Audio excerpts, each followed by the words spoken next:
Saan ka ba galing kagabi?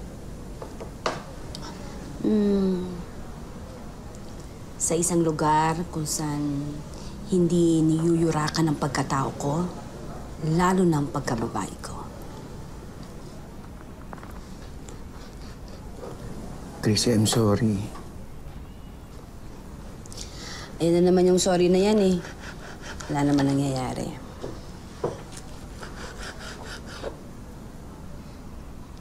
Sana mapatawad mo ko. Bigyan mo pa ako ng isang pagkakataon, please.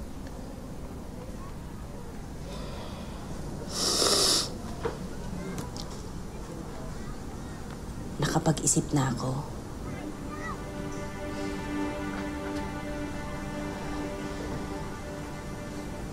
Pagod na ako eh.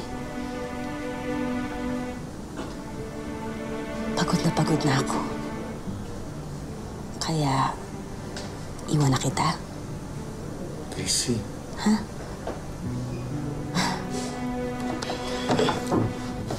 Chrissy.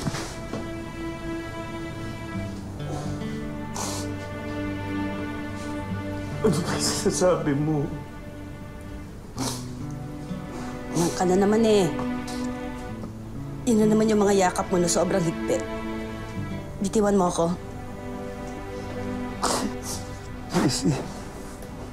Chrissy, alam ko naman ng babae ako. Alam ko na malaki yung pagkakamali ko, pero please, ikaw lang naman ang babaeng minahal ko. I'm sorry. I'm sorry.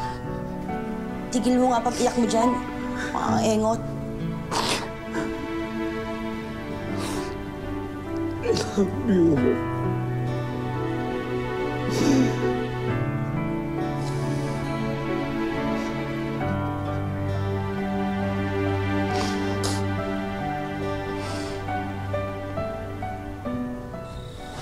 Pinaano mo to, ano? Gusto ko nga malaman, bakit ba pinagtitiisan mo ko? Mas mahal ko ang mga anak natin. Tsaka, ikaw naman talagang love of my life. Simulat sa pool, kahit mga weirdo tayo naman talaga ang sa pool na sa pool. Perfect for each other. Alam mo, ikaw rin naman yung best friend ko eh. Kahit na mawala na silang lahat, huwag lang ang best friend ko. Tsaka magaling mambola. Bolero. Sabagay, bolero, uto-uto. Uto-uto, bolero. Perfect nga, no?